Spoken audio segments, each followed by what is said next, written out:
With great excitement, I introduce you to Northwood University, a truly exceptional institution in American higher education. Since 1959, this private, accredited university has been a vibrant bastion of free thought and enterprise, standing out among the thousands of other schools in the U.S. Known as America's Free Enterprise University, Northwood is dedicated to nurturing the next generation of leaders who drive global social and economic progress.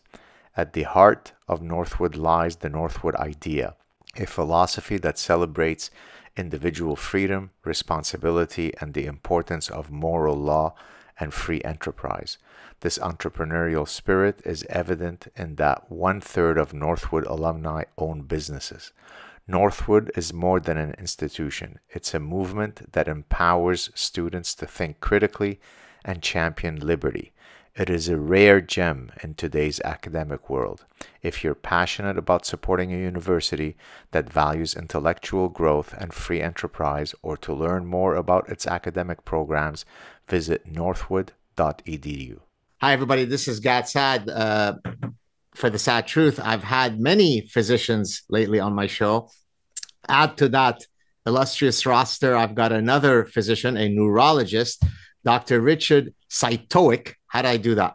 Was that okay? That's perfect. All right. Let me just mention a couple of things about you, Richard. You're a professor of neurology at George Washington University, a pioneering researcher in synesthesia, which I'd love to talk about that because that's one of those things that I first learned about when I read this guy's work, Oliver Sacks. I recently bought his autobiography. I'm sure you've got great stories about that. Your previous books include Synesthesia, The Man Who Tasted Shapes, The Neurological Side of Neuropsychology. Wednesday is Indigo Blue, Discovering the Brain of Synesthesia, with co-authored with David Eagleman. And your latest book, I think, out on October 1st, right? So about 3 weeks ago, Your Stone Age Brain in the Screen Age. A lot of people are writing about some of the difficulties we're facing with trying to pry away our children, let alone us, from all these technologies. So maybe welcome, Richard. Maybe we could start with your latest book. Give us a quick summary of its central thesis. Well, I think what's going to surprise a lot of your listeners and viewers is that the brain operates on a fixed bandwidth of energy, and no amount of diet, exercise, supplements, or Sudoku puzzles can increase that.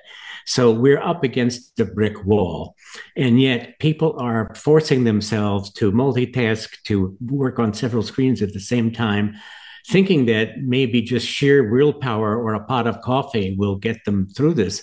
But I think everybody agrees that our attention spans have gone to hell. And one of the reasons is that our brains are simply exhausted. We're asking it to do stuff that it cannot do. So we have to work within the limits that we have. Now, was your idea, the impetus to write this book, was it in any way informed from your work as a neurologist, or it's just the fact that both of them in one form or another deal with the mind and therefore you went into it? What's the link between your work as a neurologist and this current book? Well, most people don't think about the way they think or how they think, but for me, it's my job. So a quick story is that my spouse and I were in New York. We were looking for an address, and we just had track phones at the time, and we couldn't. The city is set up on a grid, for God's sakes, but we couldn't find this address. And all the phone books and public telephones had been ripped out at the time. And so we looked at each other and said, we have got to get an iPhone, if only for the maps. So we each got an iPhone. And after about the second day of fiddling with it, I said, oh my God, no wonder these things are so addictive. It's like having a slot machine in your hand and there's no end in sight and the quarters just keep coming. So that was the big insight, is that yes, these devices are addictive for very simple reasons, and they are a behavioral addiction. We're used to the physical ones like alcohol, drugs, things like that. But then there's the behavioral addictions such as overeating, gambling, compulsive sex, shopping, and the endless scroll of the screen it feeds into this kind of behavioral addiction, because when do you stop scrolling? You don't. There's no end in sight. So you just keep going and going and going. And like a slot machine, you get a little hit. Oh, that's interesting. And you keep scrolling. Maybe I'll get something better. Oh, I get a bigger hit. Yeah, keep going. And you just keep going in hopes of getting the jackpot, which never comes. So yeah, go ahead. Sorry, finish your point. So that's one point. Another point is that these screens act like secondhand smoke, so that anybody who's in the line of sight of a screen is going to be distracted by it. We've all experienced this in waiting rooms and airport lounges. If there's a screen on, it demands to be looked at. You cannot, it takes energy not to look at it. And so even not looking at it is draining your limited supply of energy. Do you think that the cat is out of the bag and there's no going back, or is there a way for us to set up some disciplined behavioral modifications that would allow us to temper our constant hit for the digital dopamine? I think the first step is realizing that we're looking at this situation the wrong way. We're looking at it as this is a technological device, and therefore the solution is going to be technological. But what we should be looking at it is from the brain's perspective. What does it want? How is it being overwhelmed? And how can we work within the natural limits that we have? I mean, we've gotten along pretty well for 3 million years. And the iPhones, smartphones have been around for what, 30, if that. So, technology advances exponentially like a rocket ship, but we still have the same Stone Age brain as our distant ancestors. Evolution, I see a picture of Darwin in the background. Evolution does not, not say, oh, it's been 10 years. Let's say we'll have a new model. We'll have a new model of the cortex. We don't have a new version, like your washing machine. You have a new one every 10, 15 years. The brain doesn't work that way. Evolution just gives us what we have, and it works pretty good. We just have to be careful that we're not overloading it. I mean, I love that the fact that in your title you reference our evolutionary past, because you're correct in that here's Darwin. My own work, my own academic work, is at the intersection of evolutionary psychology and evolutionary biology and human behavior in general, but economic decision making and consumer decision making in particular. And in my work, I argue that you can't fully understand human behavior, and let alone consumer behavior, if you don't study the underpinnings of our biological heritage. Why do we consume the way that we do? And so much of it is unconscious, you see. So much of it is unconscious. People think that they're rational beings, and that's a joke. We're not rational at all. We're emotional through and through. And in terms of behavioral economics, I mean, psychology knows pretty well why we do stupid things, and and the kind of biases that we have, and confirmation bias, sure, expectation, etc. So our thinking is inherently faulty, or at least it behaves in ways that don't make common sense.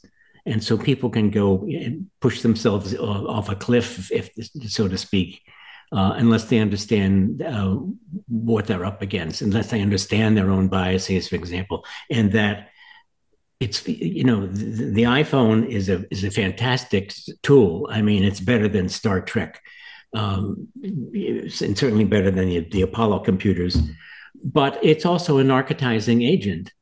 So you can have the good, but you have to appreciate that unless you're careful, you're going to get sucked in to the bad. Now, that in I think the maxim is physicians cannot heal thyself, or something to that effect, the truism. So where I'm going with this, having now studied the ill effects of being addicted to technology, does that mean that you've been able to temper your own behavior, or you're the pulmonologist who is smoking in the waiting room? Well, yes, I have tempered my behavior, but I realize that at any instant I can be sucked right back into the endless scroll. I'm in the morning. I read the Wall Street Journal and the New York Times and the Washington Post on my iPad. And if I'm not careful, I'll just keep on going and going and going. It's like, and so my Apple Watch dings. It's like, oh, 6 a.m. time for breakfast. Put this down. Okay. So you have to discipline yourself and do certain things at certain times, because there's no end to the news. If something really important happens, I'll find out about it eventually, and tomorrow when I read the paper, or when I read it in the evening at cocktail hour. So I'm not missing anything. So I would argue, and I think that you probably would agree with this. A lot of the behavioral modifications that we try to implement, say at New Year's resolution, often they will fail because they don't have specificity to them, right? So if I say, I'd like to eat more more healthily this year. Yeah, that means nothing. That's a vague promise. Yeah. That means nothing. But if I say that when I'm going to go to the Club Med in 2 weeks, even though it's all you can eat, I will never take more than 1 plate of food. That is a specific rule by which I can abide. So maybe, not maybe, but I would argue that the exact same thing has to imply in terms of the digital appetite that we engage in, which is, after 6 o'clock, I never check my emails. On the weekend, without that specificity, we're likely to get sucked in right into the... I know. I mean, I do. I check my emails early in the morning and again late in the afternoon, and that's it. And if people need to get hold of me, they will eventually. When I was a resident in neurology, we had beepers that we clipped to our belts and all that. And what a status symbol that was, because it said, you're important. Look how important I am. I have to be reachable at any moment. There could be an emergency. Well, now, of course, the luxury is being unavailable. So we've come full circle. Right. You don't practice anymore, right? I don't see patients anymore. I still mentor medical students. Do you? I mean, do you miss it, or is this, oh, thank God I got out of that job? No, because I went from, I just had lunch with a psychiatrist friend of mine, and when I stopped practice, he said, Richard, you don't retire because you're always busy, and you've just shifted your focus from how to treat certain thing to writing about what is the mind, what is the nature of nervous tissue, etc. So you're still solving problems, and mentoring medical students, we're still solving problems with them because this is all new to them. Right. So I don't miss it. I'm still doing it. And basically, as long as I'm awake, I'm working. My brain is very active and I'm having thoughts and stuff. So that's beautiful. And I love it. I love it. I really do. I was going to ask, I guess maybe this is the time, since we're talking about wearing different hats. As I was preparing for our chats, I will typically look at a person's bio. And something that struck me in your bio, Richard, is that you have an MFA, a Master's in Fine Arts, I think in creative writing. That really appeals to me because so in high school, I won the chemistry award and the history award, right? Oh, how nice. Yeah. Right. And so I often talk about interdisciplinary, my whole academic career. How C.P. Snow would have admired you. I don't know if you know the term consilience, right? Unity of knowledge. Yes. So maybe you could talk to us about how, a neurologist is also an MFA, because that speaks to my heart. Well, my father was a physician and my mother was an artist. And back in the 50s and 60s, the doctor's office and house were attached. So I would help my mother with squeeze this big 2-pound tube of lead white Grumbacher on the palette and all that, and she'd mix it with linseed oil and turpentine. And then when she was done with the canvas, I would take it down to the basement where they would dry. But the smells would then waft up into my father's office and mix with the medicinal smells that only the doctor's office had back then. I don't know what it was. It's disinfected or something and all that. So to me, and her father was a horticulturist, and my father's father was a technical glass blower for RCA, but he made these beautiful Christmas ornaments and trees populated with different colored birds. And I have glass cufflinks that he made and all that. So to me, there's no difference between art and science because I had this mingling all my life. So it wasn't strange for me to step from one to the other. And as far as writing, I've been writing since the seventh grade. My teacher just praised out a impromptu essay that I wrote. I had forgotten the assignment to do it ahead of time. So I just did it right then and there. And I got an A plus and he read it and said, this is great. And he told my mother at the PTA, he should go into journalism kind of thing. Anyway, so I've written since the seventh grade for pay since my years at Duke. And then my first book was in 1989. And that was published by Springer Verlag. That was Synesthesia, Union of the Senses. And Springer makes beautiful books. They make books that aren't going to sell many copies, but they're in mathematics and physics and all that. But this one is Springer. The Darwin one is Springer, yeah. Yeah, and they made beautiful, beautiful books. So that's fine. And then after, I read, I don't know, 6 or 7 books. And I wanted to switch from, and I wrote a number of magazine pieces about teaching people how to die, students how to deal with death, for example. And I thought, I really want to switch from pure science writing to more literary kinds of nonfiction.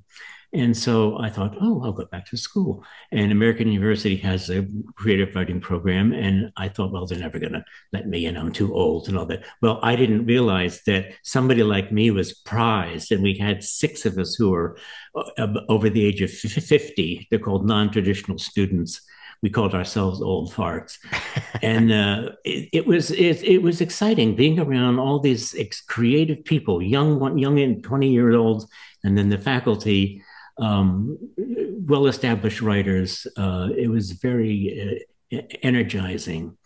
And I would do things like, I realized how much I love to go to the library and just wander the stacks. And I hadn't done that in decades. It's like being in a candy store. Oh, I do that almost every day, Richard. Yeah, it's great. So yeah, that's amazing. Okay, let's go. I remember there's one term from your latest book. Let me mention it again for people to go get it. Your Stone Age Brain in the Screen Age. So there's one term, digital autism. I must admit, I haven't read the book yet. I plan to, but that caught my eye because I'm currently writing a book titled Suicidal Empathy. And of course, empathy is something, or lack thereof, sometimes that you could see in autism. So I'm familiar with some of that literature.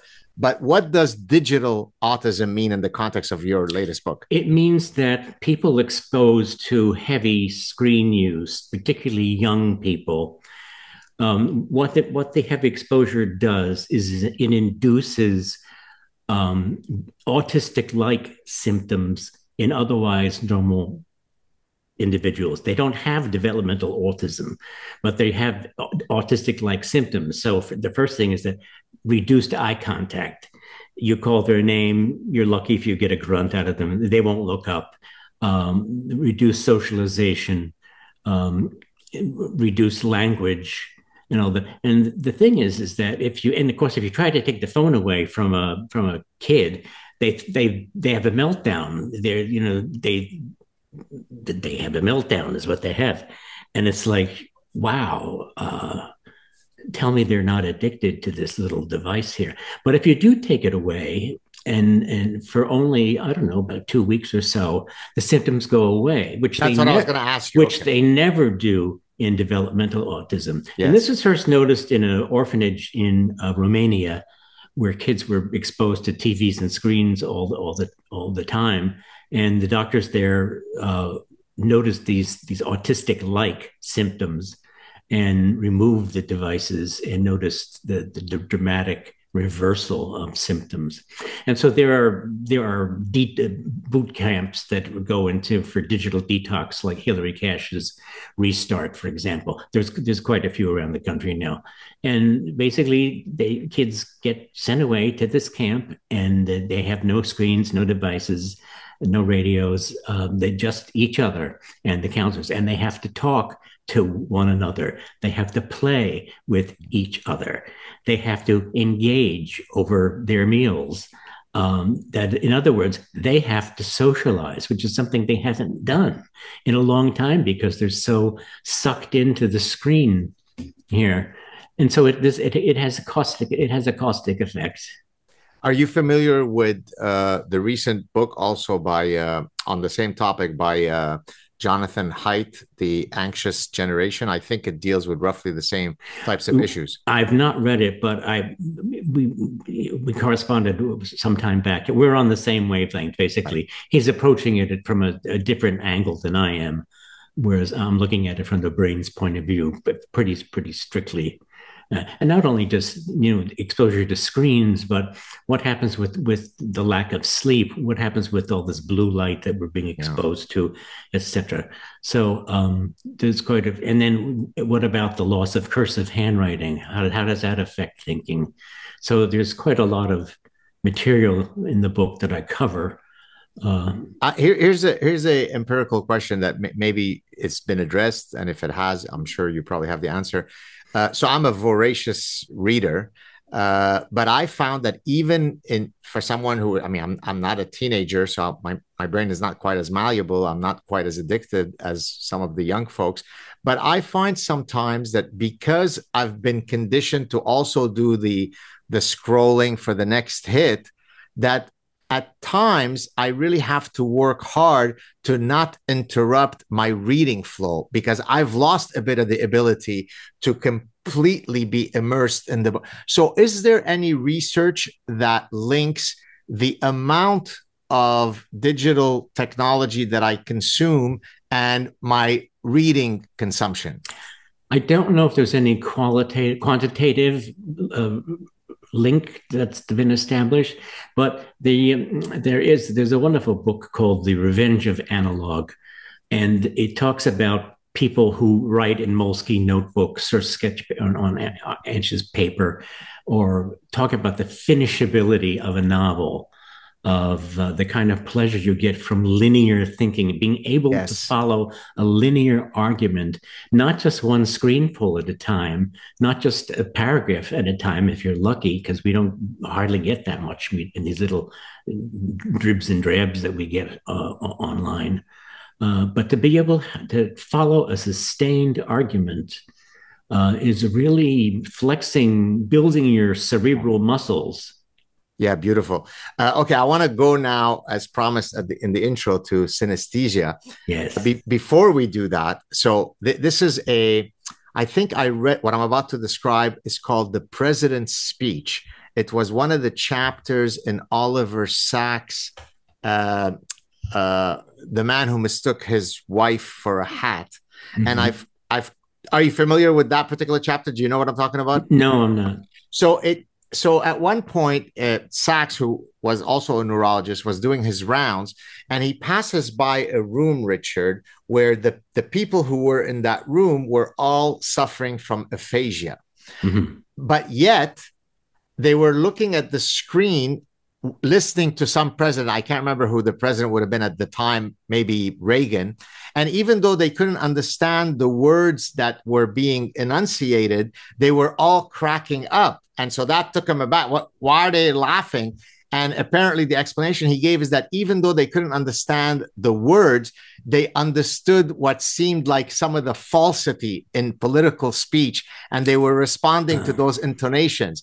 So having said, so that was the first time that I kind of learned of these magical clinical tales that, of course, you've got a whole bunch of. So what is synesthesia? Because it seems like it's a complete science fiction story from a scriptwriter. Well, synesthesia, and here's this book here. Right. The synesthesia, everybody knows anesthesia means no sensation. So right. Synesthesia means joined or coupled sensation. And there are children born with 2, 3, or all 5 of their senses hooked together, so that my voice, for example, is not only something that they hear, but they might also see it or taste it or feel it as a physical touch. They assume everybody's like this. until they say something innocuous. One 7-year-old told her best friend, "Oh, my A is the most beautiful pink I've ever seen. What does your A look like?" And the girl looked at her and said, "You're weird," and never talked to her again. So they go from thinking everybody does it to I'm the only one in the world. And, at the beginning, when I did this, the first, I only knew the word because I like words. And so I thought synesthesia, anesthesia, great, stick it in the back of your head. And I had a new neighbor who taught lighting design at the School of the Arts. And he invited me to dinner to meet some friends and then said, "We'll be a few more minutes. There aren't enough points on the chicken." Now, his friends laughed and said, "Oh, Michael, what are you smoking?" But he turned to me and said, "Well, you're a neurologist. Maybe you'll understand. When I taste something, I feel it on my face and in my hands. A feeling sweeps down my arm, and I feel weight, shape, texture, temperature, as if I'm actually grasping something." So I said, "Oh, you have synesthesia. I was just trying to be polite." And he looked at me and said, "You mean there's a name for what I do?" And then I thought, how could he not know? And that's when the light bulb went off, like this could be something important, because here's this well-known phenomenon that's been forgotten, and he doesn't know he has it. So I told my colleagues about him, and they said, "Well, what does this CAT scan show?" And I said, "No, no, no, you don't understand. He doesn't have a hole in his head. He has something extra." And they looked at me like I was crazy and said, "Oh man, this is too weird, too new age. You stay away from it because it's going to ruin your career." So I don't know where their careers went, but mine's doing fine. But as he says that with some gleeful for the first 15 years, I got these withering looks of this cannot possibly be a real brain phenomenon. They're just making it up. They want attention. They're having residual hallucinations from years of pot smoking and LSD, or I mean, on and on and on and on. Everything they came up with, and what they insisted on were pictures of the brain, which we didn't have at the time, really. But eventually, and what that's asking for, they want a third person verification of a first person feeling. It's like, well, show me what it's like to be in love on a brain scan. Okay. Right. Well, you sort of can, but it's like, take the most objective thing and insist that you have an external operative definition of it. And that just doesn't fly. But eventually they got the pictures that they asked for, and they had to shut up. And so now, of course, synesthesia is very, very popular all around the world. There's young people studying it, doing their thesis on it, writing monographs and papers. There's conferences all over the world. I just got invited to one in Spain, another one in Bern to give a keynote address, etc. So, but early on, it was like, these people are crazy. This can't be real. And of course, what synesthesia has done is cause a paradigm shift, because we used to believe in modularity, that there was a module for language, for sensation, for calculation, for this, that, the other. And by definition, there was no crossover between the two. Well, synesthesia really sort of puts the kibosh on that idea. So synesthesia has caused a rethinking of how we think the brain is organized. And we now know that there's it's not, do synesthetes have crosstalk in their brain? Of course they do, but they have much more than the rest of us. And so that's why I say that we are all synesthetic, except we're not consciously aware that we are. Okay, a couple of questions. What percentage of the population has synesthesia? Oh, 4% of the population, or 1 in 23 people, inherit the gene for it. But because it's not expressed with complete fidelity, a smaller number of 1 in 90 has some kind of overt synesthesia. Okay, now I'm assuming that the condition implies that there are at least an overlap between two sensations. But could it be that all of my 5 sensations are invoked as I navigate the world, or is there an upper limit? Is it there's never been a documented case with more than three? How does that work? Oh, yes, sure there has. Yes, the way I found out about synesthesia was by reading A.R. Luria's The Mind of a Mnemonist, which is about a memory expert who had a five-fold synesthesia. Okay. And the reason that he had such a limitless memory is he had all these extra hooks that he could hang things on. So yes, if you have one kind of synesthesia, you've got a 50% chance of having a second, third, or fourth kind. Wow. So there are people who have multiple kinds of synesthesia. It's not unusual to have four kinds or all five. And they won't necessarily be the senses. For example, the personalization of and genderization of graphemes, that is, of numerals and letters.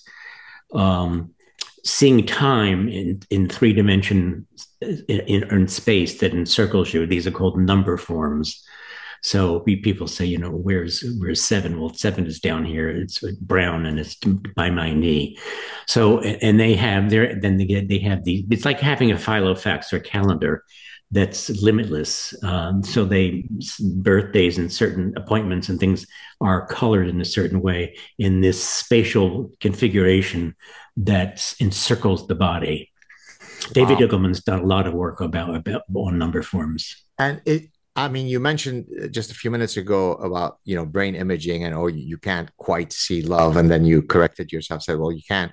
So does that mean that we can see a signature of someone who has that condition either through brain imaging or some other neuroanatomical, like, can I look at two brains and say, I can tell that this one has synesthesia and this one doesn't, or it's completely invisible to you? Oh, there's a cottage industry of functional MRI that looks at people who have, let's say, colored hearing, colored graphemes, different kinds of musical units, etc. And you can show that, in fact, if they say that when they listen to spoken words, they see color. Indeed, the V4, the human color area, does activate. So you can show it. So, but and it's interesting from a scientific perspective, but the mistake is to point and say, there it is. No, that's only one node in the distributed system that accounts for synesthesia, and synesthesia exists as the most active process in this distributed system. So, scans can only see a small part of the active brain. Well, that's interesting that you say this, because I've written two papers, academic papers, Richard, where I was critiquing the neuroimaging paradigm. And in my argument, I borrowed a term from one of my former professors in my PhD, who's a cognitive psychologist. I think he called it the illusion of explanatory profundity. The idea is that, if I see a bunch of sciencey looking brain images, it feels sciencey. Now, in my view, and you're the neurologist, so you'll tell me if I'm right or not, the brain imaging paradigm is great for diagnosis. Here's the tumor. It's not quite as good in inferring, behavior and so on, where, use the term cottage industry almost with some derision. Did I read that correctly, that we are overselling how much explanatory profundity we're getting out of the neuroimaging paradigm? Yes, I think so, because I think that it's being misunderstood by the larger population. I mean, that's the real problem, is that there's not an appreciation of the limits of these techniques. When you're dealing with behavior, you've got the time factor, and the scans. These scans take several minutes. And so, they're not going to catch a fleeting thought, because all that you're thinking is too fast. And what are you thinking? There used to be, I started with cerebral blood flow using radioactive xenon. And it would be called the resting state. And we'd show this hyperfrontal thing. Well, of course, the frontal lobes are activated because they're lying on this table with several thousand volts going across their head in this motorcycle helmet that's modified with these scintillation probes.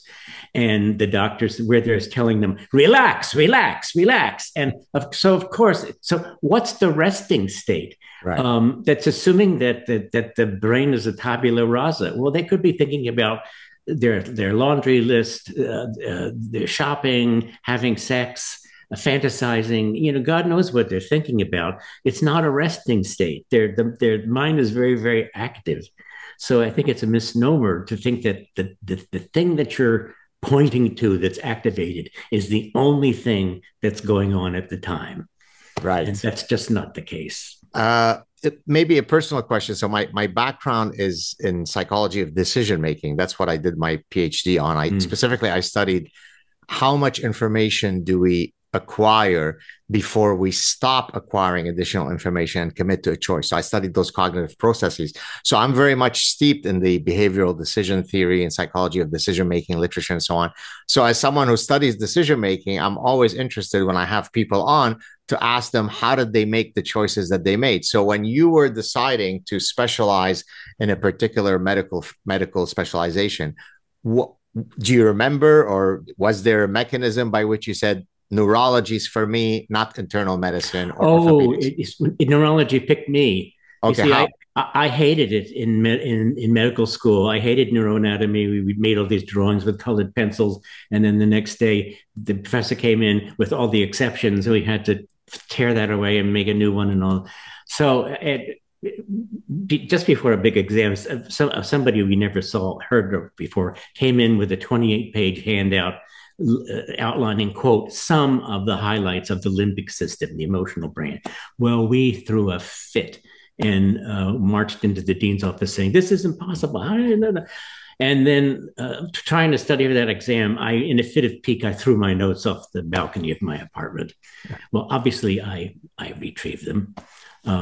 But then later on, in internal medicine, reading the section of neurology in Harrison's internal medicine, I was late at night, 1 a.m. I'm going through this laundry list of unpronounceable diseases and all that, and I come across aphasia. And I think, oh, wow, this is diabolical. You can move your mouth and tongue and make sounds, but you can't speak, or you can't understand what's being said to you. I said, does that take away somebody's humanity? What's left? Are they a ghost in the shell? And I laughed out loud. At which point I thought, oh shit, I'm supposed to hate this. So that was the moment that neurology picked me. And then when I rotated through as a student, one of the professors one afternoon put his arm around me and said, Rick, you have a real knack for this. We're going to send you to a fellowship at Queen Square in London for one of your clinical rotations. And that was that. It was decided for me. And of course, when I got to London, which I loved already, but there you're at the center of English-speaking neurology. There's the amphitheater, that the country where the CAT scan was invented, you had to wait a week to get a CAT scan. So it was all hands-on. It was very theatrical.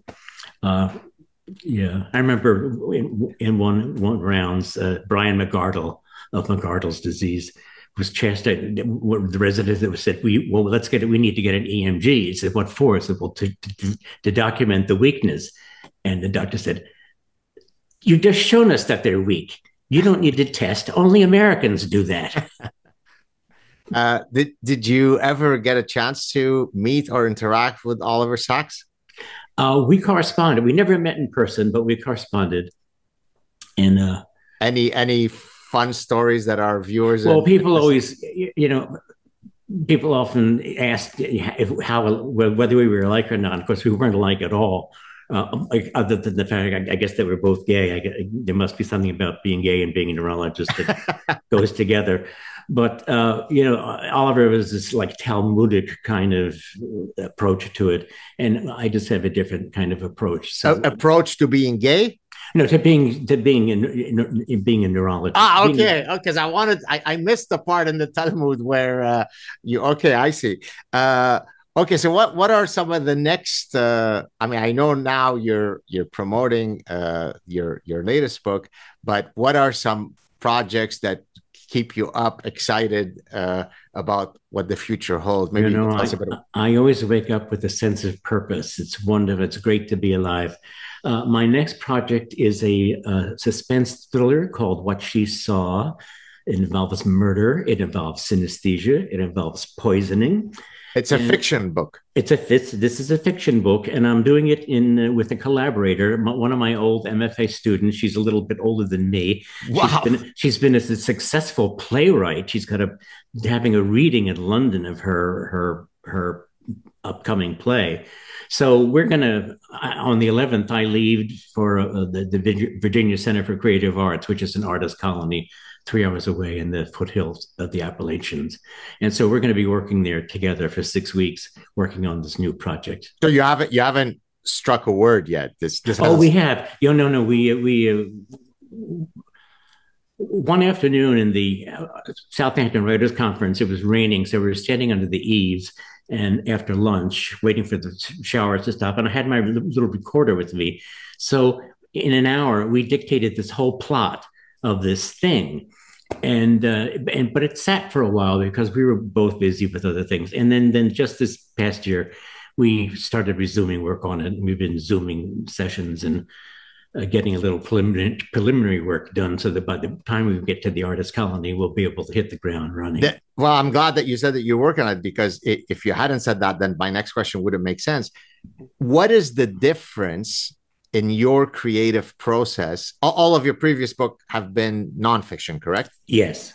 So is there I mean, yes, there's a difference in that one is fiction, one is nonfiction, but in the generation of output, what would be some of the key, because for example, I've only written nonfiction books, right? Mm-hmm. So I don't know. I've never, even when I wrote as a kid, I would write about actual things. What is my position on the death penalty, right? Mm-hmm. So I never created characters. I never generated a world that didn't exist until I came along to build the characters. So from your view, having now engaged both processes, what are some similarities and differences for aspiring authors? Well, they're quite different, actually. My agent said he's had a lot of his clients who have tried to write fiction, and they give up on it. It's just too hard. Well, the focus has got to be on character. And as Aristotle says, a person's character is his desire. So that's the driving force of what do people want? What are the obstacles in their way? And you can't have a lot of exposition. It has to be dramatic. And so the arc is conflict and resolution and challenge. Do you find it more daunting to write the fiction book? Because the other one, you're protected by your expertise, right? I mean, and I've done it. That's what I've done for decades is the nonfiction, and I wanted to get away from that. Right. So even in your Stone Age brain, I start with a dramatic scenario of 3 million years ago in some gorge where the sun comes up and the men come out and sniff the air, and the women go off marching to the tidal pool to collect snails and food and all that. And it illustrates some of the things about, the orienting reflex and some of the aspects of the Stone Age brain, and particularly about the need for socialization, because our early communities were only a couple dozen, 2-3 dozen people, individuals together. And so everybody had to cooperate. So the other thing about fiction is dialogue. You've got to have dialogue, and then you have to know how to write brief dialogue. You can't be long-winded. Mark Twain once said, "I would have written you a shorter letter, but I didn't have time." So writing short and pithy and to the point. As you're mentioning the importance of dialogue, I'm thinking about some of my favorite movies of all time. Well, certainly my favorite movie of all time is 12 Angry Men, the original one, that happens in one room. The courtroom. Right? And that movie can only work, right? I mean, there's no special effects and car chase scenes, right? So the only thing that's gripping me are the words that are being exchanged within that room. So it speaks to your point. Dialogue is everything. The other one that I was thinking about, which I'm not sure, tell me if you've seen it, is Glengarry Glen Ross, which is have you seen this? It's been a long time since I've seen it. Yes. Well, incredibly powerful dialogue between a bunch of salespeople, real estate guys who are kind of conniving. Grifters, yes. Exactly. So, okay, last question, and then I'll let you go. This is one that has almost become customary for me to ask at the end of the show, because in my last book on happiness, I end in the book with a section on regret, and to, you know, you're going to be happy if hopefully at the end of your life you look back and you have few regrets. And before I cede the floor to you, let me give you kind of the background. So one of my former professors when I was a doctoral student, his name is Thomas Gilovich. Oh, I know his work. Oh, you know his work. Okay. Yes. Specifically his regret work or his decision-making work, or which work? Oh, the earlier work. How we know what's not so, I think. Oh, yeah, of course. Well, that I part of my PhD, I took a seminar with him, a course with him. Any case, in his psychology of regret work, I mean, he wasn't the first to make that distinction, but certainly to study it empirically, he was a pioneer. So we've got two sources of regret, Richard. We've got regret due to inaction and regret due to action, right? I regret that I cheated on my wife and now I'm divorced. That's action. Mm-hmm. I regret something that I did. I regret due to inaction. You know, I decided to become a physician because my dad was a physician, but I really wanted to be an artist. That's where, and I regret that I didn't follow that path. Now, it may or may not surprise you, Richard, that over the long term, the biggest regret that looms in people's psyche is the one due to inaction, the road not taken. Sure, yes. So having said that and set it up, you're still, hopefully, you've got many more years left in your illustrious life. If I asked you today, what is the one or two big regrets that you'd be willing to share, what would they be? Oh, I would have taken advantage of opportunities earlier in my life as they came along. Professional opportunities. All sorts of opportunities for friendships, for adventure, for travel, just to get to develop skills. On the other hand, you can't do everything, so it's like you might say be wistful in a sort of way that, gee, I wish I had been able to work with my hands more, for example. But I work with my head, so that's what I do. So I don't have any regret about that. And yes, my father was a physician, and come hell or high water, I was going to be a physician just like him. I really wanted to go into the theater because I was very good at it. But as an actor? Yes, as an actor. And looking back at it, I don't regret that at all, because when you're a doctor, you can have all sorts of opportunities that you can take advantage of. You have all sorts of choices before you. Whereas if I were an actor, then I'd be limited to what's available and pounding the pavement and all that. So I'm just blessed with having had the education that I've had, and knowing that it's like I have nothing to complain about because I have lots of resources.